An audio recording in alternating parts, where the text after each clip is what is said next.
So I heard just because they quit on themselves doesn't make it where you need to quit on yourself.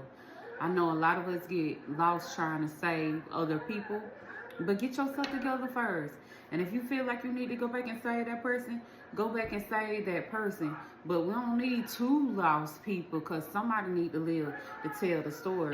Okay, take what resonates and always leave the rest, standing for what you believe in, fighting for your corner, okay?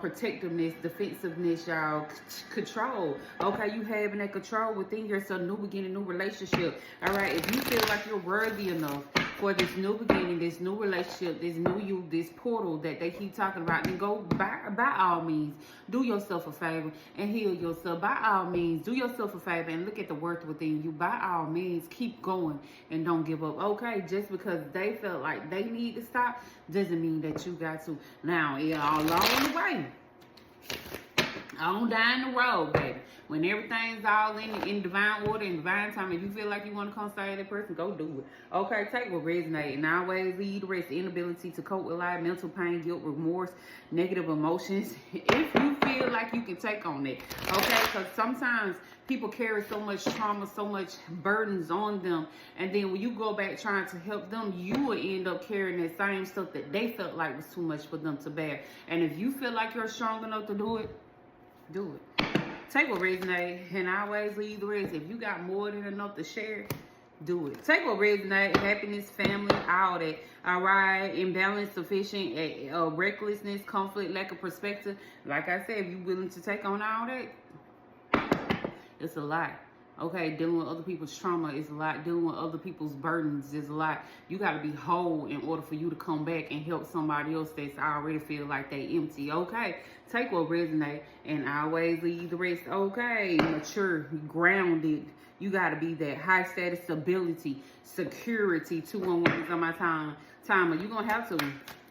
A long-term relationship, coming back home, family gatherings. If you got to come back home after you get yourself together, do it. Do it, okay? After you get yourself together. But this energy right here, bad luck, turmoil, chaos, unwelcome change. People gotta want to do stuff. I know everybody be wanting to save people, but who gonna save you when you get lost again? I know you know how it feels to be lost out there. It's our own will to do what we want. Okay, take what resonates and always leave the rest. But for those who choose not to do something, that's their choice. Where there's a will, there's a way. This card says independence. Some of y'all are being called to be independent, okay? In that wealth by yourself. Some of y'all are called to let go of the past. Left behind. I made a post this morning that says some people gonna be left behind, but God will send somebody that's equally yoked to stand by you is what I heard. Okay. I mean, you ain't always got to go back and save somebody who don't want to be saved. Take what resonates and always lead the rest. Sometimes you got victim mentality. Who don't want to be saved? But if you feel like that you got enough power, strength, and endurance in you, by all means, make sure you got a backup plan though. Because if something happen, your ass fall again. But it's tough to start over when you already been through that shit. Take what resonates and always leave the rest. It's tough to start over for somebody who they didn't put forth the effort. That's what you gotta realize. Okay. Take what resonates and always leave the rest. I hope y'all have an amazing day on purpose.